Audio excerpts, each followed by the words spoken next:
네, 안녕하세요. 오늘은 오랜만에 증시를 조금 볼까 합니다. 코스피가 어느 정도 괜찮은 구간에 들어가는 것 같아요.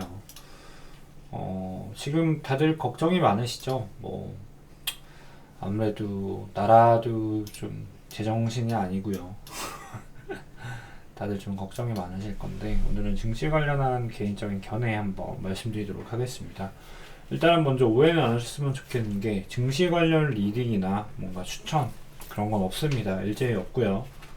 카톡방, 교육방에서도 역시나 없습니다. 그냥 차트 공부를 하는 입장에서 개인적인 견해 말씀드리는 거다 보니까 투자에 있어서 그냥 참고 정도만 하셨으면 좋겠고요. 그냥 재미로만 한번 들어주셨으면 좋겠습니다. 일단은 코스피가 어느 정도 반등 구간에 들어간다라고 생각을 하고 있습니다. 지금 어느 정도 일봉상 상승 다이버전스가 걸린 걸 볼 수가 있어요. 제가 조금 이 자리를 기다리고 있었는데 사실 여기보다는 여기를 조금 더 기다리고 있었거든요. 여기까지 조금 딥하게 눌러주면은 히든 자리가 되지 않을까라는 생각을 하고 있었습니다. 직관적으로만 보시면 됩니다. 지금 여기서 오더블럭 서포트 받은 것들이 보이시죠? 지금 상당히 유의미한 추세 지지 구간이에요. 지금 이 코로나 빔 이후로 메인 사이클이 올라갈 때도 여기서 세 번이나 지지를 받았던 구간이고요. 다시 내려왔을 때도 이 비파에 대한 되돌림 구간으로 좀 찍어둔 구간이었죠. 그래서 여기가 너무나도 예쁘고 단단한 구간이기 때문에 여기까지 내려와 준다면 여기에 대한 하나의 N파동을 완성을 시키고 조금 추세 반등을 강하게 만들어 주지 않을까. 제가 좀 기다리고 있던 자리는 여기입니다. 물론 저도 지금 밸런싱 자체가 코인 위주로 조금 가 있다 보니까 주식은 많이 못하고 있긴 한데 여기 자리가 조금 히든 자리였는데 그것보다 조금 빠르게 다이버전스가 컨펌이 나면서 반등을 해주고 있는 상황이다. 다만 지금 소파동으로 본다면 조금 더 이렇게 내려와줘도 예쁠 것 같아요. 그래가지고 1대1 익스텐션 레인지랑 또 얼추 비슷하게 맞아떨어지죠 여기가. 그리고 선형으로 보면 886 서포트랑 동시에 겹치는 구간이다. 그래서 코스피가 어느 정도 조금 반등을 해주지 않을까. 그래서 하나의 N파동 마무리 후에 되돌림. 그러니까 지금 보시면은 일봉이에요. 일봉 기준으로 이제 A파 주고 B파 주고 C에 대한 하락을 만들어도 되는데 지금 여기가 여러분들 보시는 것처럼 임펄스가 아니에요. N파동인 게 너무 자명하기 때문에 물론 이렇게는 가능해요. 자, 1, 2, 그리고 3의 1. 3-1파, 3-1파가 이제 어느 정도 리딩 웨지로 나오고 2파 되돌림을 주고 이런 식으로 쓸 수는 있거든요. 하나, 둘, 셋, 넷, 다섯 개 이렇게 내려갈 수는 있긴 한데 지금 일봉상 다이버전스가 걸리는 마당에 이런 식의 급락은 조금 안 나올 가능성이 높다. 그리고 여러분들 이 증시가 그렇게 쉽게 박살나진 않습니다. 코스피 2000 언더 레벨을 보고 있긴 하나 이게 지금 하루아침에 내려오진 않아요. 그 과정은 분명히 길고도 시간을 많이 만들어 줄 거다 이렇게 보고 있어요. 그래서 여기서 ABC A 하나 만들고 ABC B 하나 만들고 ABC C가 나온다라고 보기에는 지금 너무 안 좋죠. 그래서 요거는 일단은 조금 마이너한 것 같고요. 이렇게 보기엔 조금 어려울 것 같고 그냥 ABC 하나 나왔으니까 여기에 대한 이제 B파 되돌림 하나 만들어주지 않을까. 그래서 ABC A, ABC B 그래서 A파, B파 그리고 좀 C파가 이렇게 내려갈 수 있을 것 같습니다. 그래서 여기에 대해서 이제 어느 정도 이런 식의 콤보 형태로 내려가는 그림을 우리가 예측을 할 수가 있고요. 이렇게 C에 대한 하락이 안 나온다 하더라도 단순히 여기서 수렴 계열을 만들어도 상관없어요. A파, B파, C, D, E 하면서 어느 정도 조금 더 수평 매물대를 만들어주면서 코스피가 여기서 한 번 더 수렴을 해주면서 여기서 매물대를 형성시킬 가능성도 있겠죠. 물론 이제 매물대 형성을 시키게 된다면 방향이 위일지 아래일지는 지켜봐야 알긴 합니다. 이건 조금 나중 문제인 것 같고요. 어차피 코인 플랩이에요. 그렇게 중요하지 않아요. 단순히 일단 여기에 대한 반등이 시작이 좀 될 거다라고 보는 게 지금은 맞을 것 같다. 이제 그래서 코스피 2200까지는 조금 열어두시되 지금 이 구간은 조금 히든 자리가 되지 않을까 이렇게 보고 있습니다. 그래서 코스피를 보면은 아무래도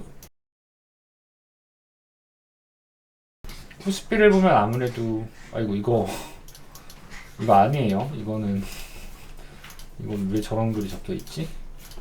일단은 아니고 코스피를 봤기 때문에 삼성전자도 봐야겠죠. 삼성전자도 어느 정도 이제는 엠파동 렌치를 조금 들어가고 있어가지고 이 구간 준다면 어느 정도 조금 히든 자리로 들어가지 않을까라는 생각을 저는 개인적으로 하고 있습니다.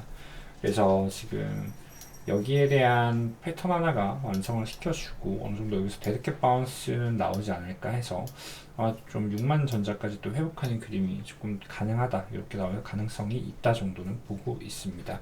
그래서 지금 같이 보셔야겠죠. 항상 코스피랑 선전은 항상 같이 보는 거예요, 여러분들. 자, 한 번 더 내려왔다가 반등을 주거나 아니면 바로 반등을 주거나, 근데 거의 히든 자리까지 왔다라고 보고 있고요. 여기 이 추세에 대한, 이 하나의 N파동에 대한 기본적인 되돌림은 완성을 시켜야 되기 때문에 이 추세 하락에 대한 40% 정도의 되돌림은 아마 나와주지 않을까라고 생각을 하고 있고요. 삼성전자도 마찬가지로 움직일 가능성이 높다. 여기서 바로 반등을 해줄 수도 있고 아니면은 찍어줬다가 반등을 해줄 수도 있고, 아무튼 근데 여기서부터 조금 히든 자리가 되지 않을까라고 보고 있습니다. 뭐 그렇다라고 해서 이게 완전히 추세 회복을 할 거냐, 이거는 조금 지켜봐야 돼요. 근데 이렇게까지 저는 낙관적으로 보지는 않고요. 지금 만약에 반등을 해준다 하더라도 어느 정도 쉽게 말하면 조금 물타는 자리가 될 수 있을 것 같고요. 물타서 조금 어느 정도 멘징을 하면서 조금 다시 한번 리밸런싱을 할 수 있는 기회에 대한 반등, 쉽게 말하면 데드캣 바운스입니다, 제가 볼 때는. 그래서 어느 정도 큰 반등보다는 뭐 그래도 한 20% 정도 반등은 볼 수 있겠죠. 근데 반등을 준다면 스윙보다는 그냥 저는 익절할 것 같아요. 정리할 것 같고요.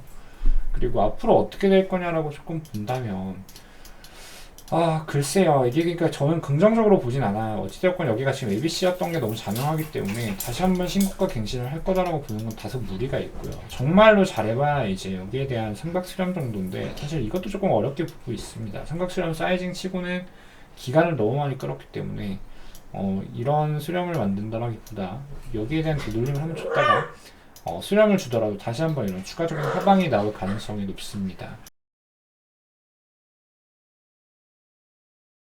일단은 이런 식으로 조금 나와주지 않을까 보고 있습니다. 이렇게 될 것 같고요. 나스닥도 가볍게 한번 볼까요? 일단은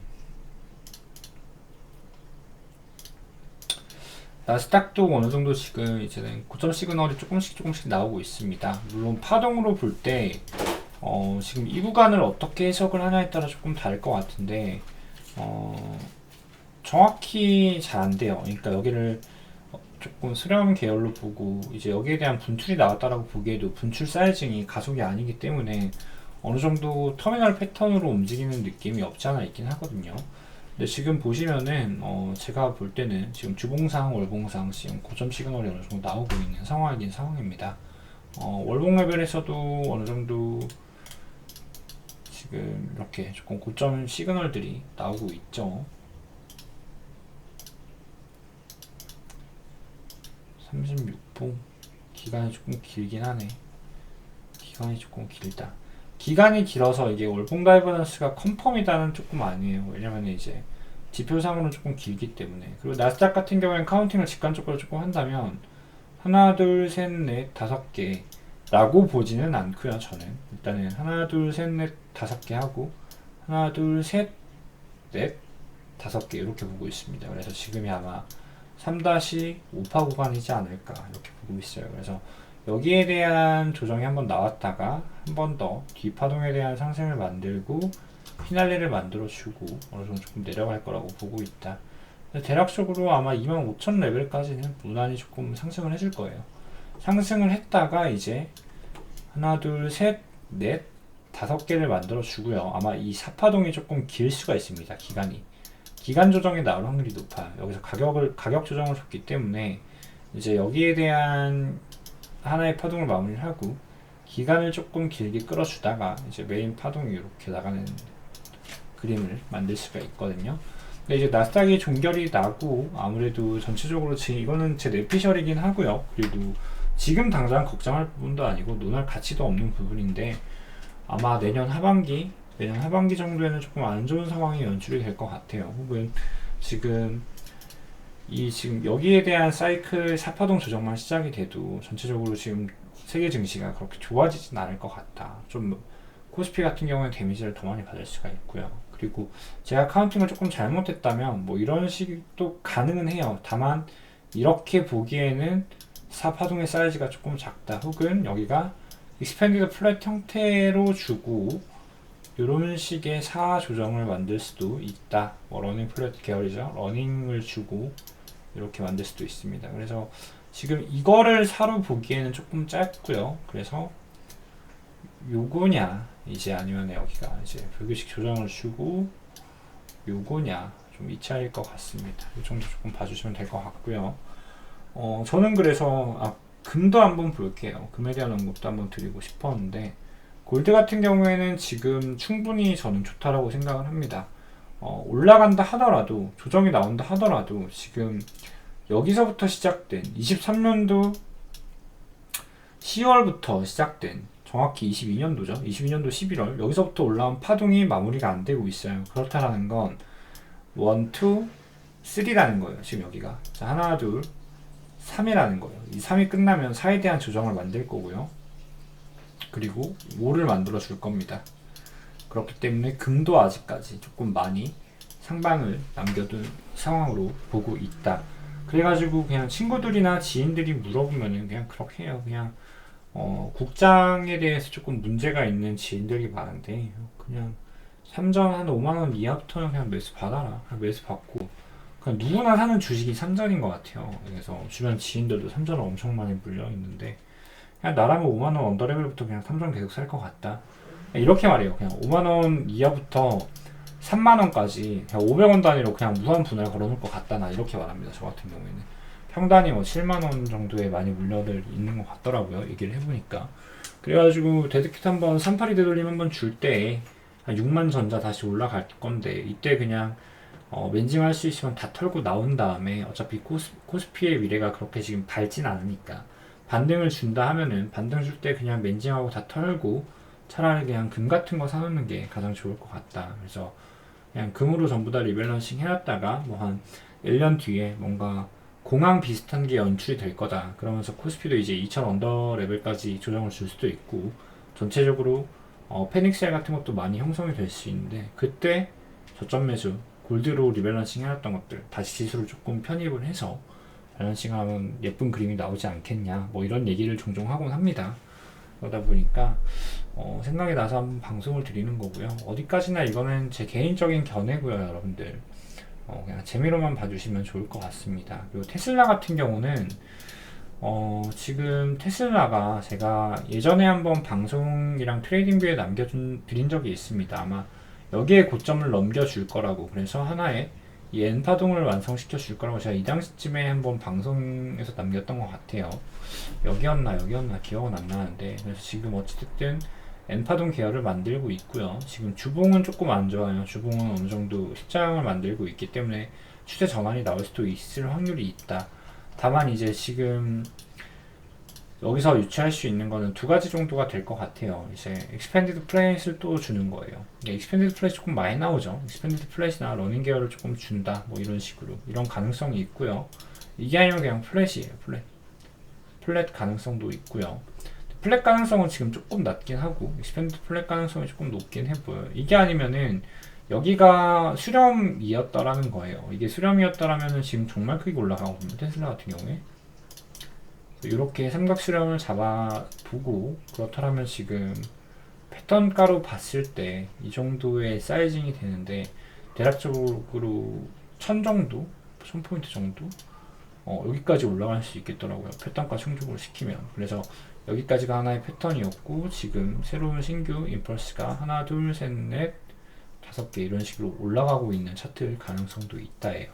다만 이제 테슬라 같은 경우에는 저는 정말 좋게 보고 있습니다. 이거는 지수를 보시는 분들은 다 아실 건데 여러분들도 제 방송을 오래 보신 분들은 아실 거라고 생각을 하는데 이게 여러분들 누가 봐도 추세예요. 누가 봐도 추세를 만들고 있는 종목이고 누가 봐도 임펄스 차트예요. 여러분들 이제 이 정도는 보이시죠 다들? 이거 여러분들 어디서 많이 본 차트 아니에요? 비트코인이랑 조금 비슷하게 생기지 않았나? 그쵸? 보통 어떻게 됐죠? 보통 어떻게 되지? 보통 이렇게 만들지 않았나? 조금 비슷하지 않나요? 그쵸? 이게 뭘 뜻하냐? 레귤러로 보면 조금 안 보여요. 그래서 로그로 보셔야 됩니다. 로그로 보시면은 분명히 여기에 대한 하나의 1파동이 나왔고 그리고 여기가 3파동으로 움직이고 있고 여기서 어떠한 4파동의 사이클을 줬다면 이제는 마지막 5파동을 만들러 갈 차례다 해서 지금 이 슈퍼사이클 우파동은 분명히 남아 있고요. 이게 아니더라도 지금 여기에 대한 파동이 지금 이렇게 나오고 있는 걸 수도 있습니다. 그래서 한번 조정 줬다가 이런 식의 상승을, 그러니까 이런 식의 상승을 만들어 줄 수 있는 종목이다. 가격은 보지 마세요. 근데 조금 멀리 본다면 테슬라는 저는 여기서 충분히 뭐 3배도 갈 수 있다고 생각을 하고 있습니다. 이거는 뭐 확정이에요. 그냥 무조건 가긴 갑니다. 다만 그 과정이 여기서 이제 수렴을 주고 바로 쏘는 슈팅을 만들지, 아니면은 익스펜디드 플랫을 주고 올라갈지, 여기에 대한 얘기는 조금 해봐야 됩니다. 익스펜디드 플랫만 주더라도 이게 많이 내려오거든요, 여러분들. 지금보다 한 마이너스 60%까지도 나올 수 있는 상황은 충분히 연출될 수 있으니까 바로 올라갈지 아니면 플랫 주고 올라갈지 이거는 조금 지켜봐야 된다. 다만 그냥 리밸런싱 셋업만 잘 둔다면 크게 문제될 건 없지 않을까, 저는 개인적으로 이렇게 보고 있습니다. 그래서 테슬라의 미래는 상당히 긍정적이다. 사이클을 탈 수밖에 없습니다. 그냥 뭐 코스닥처럼 작은 주식도 아니고요. 그리고 뭐 진들도 그런 얘기 해요. 뭐 HDM이 엔비디아 납품한다 하면은 뭐 급반등하는 거 아니냐, 뭐 이런 식으로 뭐 얘기하는 것도 있고 한데, 저는 그냥 그렇게 말합니다. 이게 무슨 삼전 같은 것들이 코스닥 계잡주도 아니고 그런 거에 반응하지 않는다. 그냥 우리는 슈퍼사이클 추세를 타고 움직일 뿐이고 사이클 주기에 맞춰서 움직인다. 저는 이렇게 표현을 하곤 합니다. 그런 걸로 봤을 때 역시나 얘도 지금 절대로 뭔가 무너질 종목은 아니겠죠. 그래서 계속 올라갈 거라 보고 있고요. 여러분들, 그러니까 조금만 인사이트를 넓히시고 뱅크 여유를 조금만 더 확장을 시키신 다음에 이 밸런싱에 대한 시나리오만 잘 짜두셔도 지수가 올라가는 만큼 내 자산의 가치는 올라갈 수밖에 없거든요. 그렇기 때문에 똑똑한 투자자가 되셔야 됩니다. 수동적인 투자자가 아니라. 근데 이게 그렇게 어렵지 않아요. 지금 제가 이렇게 보고 있는 게. 근데 당연히 어렵지 않겠지. 분할 매수를 크게 가져가라고 하고 있으니까. 모든 주가는 우상향을 하잖아요, 여러분들. 결국에는 이 주식시장에서 돈 날리는 이유는 풀매도밖에 없습니다. 그냥 이 리밸런싱과 분할 매수만 잘해준다면 그냥 지수 상승만큼 우리는 자산이 늘어날 수밖에 없다라는 점. 결국엔 욕심과의 싸움이죠. 그리고 까막눈, 아무것도 보지 못하는, 차트 분석을 전혀 할 수가 없는 그런 사람들 얘기겠죠. 근데 우리는 이제 어느 정도 똑똑한 투자자들이 되고 있으니까 충분히 잘할 수 있을 거라 믿고 있습니다. 그래서 뭐 큰 걱정은 안 해도 될 것 같고요. 일단은 저는 뭐 이런 식으로 보고 있습니다. 그래서 그냥 뭐 국장은 굳이 안 할 것 같기는 해요. 그냥 저도 뭐 그냥 어느 정도 아직까지 들어있는 돈이 있기 때문에 그냥 그걸로 뭐 그냥 한번 사보자 뭐 이 정도만 셋업을 갖고 가고 있고, 지금 대부분이 크립토의 자산이 있고요. 크립토를 제외를 하고 얘기를 한다면 이제 그냥 뭐 골드랑 이제 뭐 테슬라 위주로 조금 포트폴리오를 많이 짜지 않을까 이렇게 보고 있습니다. 이제 다만 골드 같은 경우에는 조금 더 우상향을 해줄 거예요. 지수가 조금 내려간다 하더라도. 다만 이제 나스닥이나 뭐 코스피 같은 것들이 반등을 해주긴 해줄 건데, 이게 다시 한번 대세 상승으로 가는 움직임은 아닐 거다. 일종의 데드캣 바운스라고 봐주시면 좋을 것 같고, 그 데드캣 바운스가 끝난 다음엔 큰 세일 구간이 한 번은 올 거라고 보고 있는데, 이게 앞으로 1년 안으로 온다라고 봅니다. 1년도 안 걸리겠죠, 아마. 그래서 아마 내년에는 조금 유동성이 조금 클 것 같아요, 장이 전체적으로. 그래가지고 대응을 하지 못하는, 대응이라는 말은 조금 그렇고 대비를 하지 못한 투자자들 같은 경우는 조금 많이 힘들어질 수도 있을 것 같고요. 미리 대비를 조금 해두신 분들 같은 경우에는 또 다른 기회의 장이 오지 않을까, 저는 이렇게 판단을 하고 있습니다. 이렇게 보고 있고요. 그리고 비트코인에 대한 얘기는 뭐 제가 종종 드리고 있기 때문에 굳이 안 드려도 된다라고 생각을 하고 있는데, 비트코인은 뭐 둘 중 하나겠죠. 뭐 이렇게 그냥 임펄스 하나 완성시키고 여기에 대한 슈퍼사이클 하나 마감시키고 이제 여기 뒤에 대한 슈퍼사이클 진행이 되거나, 아니면은 이미 뒤에 대한 슈퍼사이클 진행이기 때문에 이게 이거는 이럴 수는 없다. 근데 아무리 봐도 이건 오버랩 되기 때문에 이럴 수는 없다. 그냥 이 슈퍼사이클 3-5파가 많이 연장이 돼서 이런 식으로 진행이 됐다가 내려가는 파동이 만들어질 수도 있고요. 이건 뭐 여러 가지가 있을 것 같아요. 다만 이제는 5파동의 양상은 조금 보이고 있으니까 조금씩 갱신할 때마다 조금은 조심하자. 다만 이제 비트코인은 마찬가지예요. 뭐 테슬라도 지금 가격 대비 3배 정도 갈 거라고 보고 있지만 저는 비트코인은 지금 가격 대비 10배도 충분히 오를 거라고 보고 있거든요. 그렇기 때문에 그냥 분할 매수로 하시고 그냥 매달 그냥 사모으는 적금처럼 매매를 한다면 결국에는 좋은 결과가 나오지 않을까 이렇게 보고 있는데, 사실 여러분들 이게 당연한 말인 게 모든 지수에 있는 차트들은 다 우상향을 하게 되어 있습니다. 지금까지 우상향을 했잖아요. 그래가지고 그냥 적립식 투자만 한다면 결국에는 좋은 결과가 나올 수밖에 없습니다. 조정이 얼만큼 나온 건. 근데 우리가 이렇게 하지 못하는 건 다 욕심 때문일 확률이 높겠죠. 그래서 저는 상당히 지금 매뉴얼적이고 당연한 얘기를 방송에서 진행을 하고 있다는 점.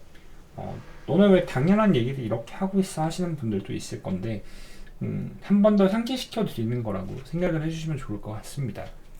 그리고 어디까지나 제 개인의 견해니까 그냥 참고만 하시고 재미로만 들어주시고, 아 쟤는 저렇게 생각을 하고 있구나 라고만 그냥 봐주시면 될 것 같습니다. 네, 오늘 여기서 방송 마치도록 하겠습니다. 감사합니다.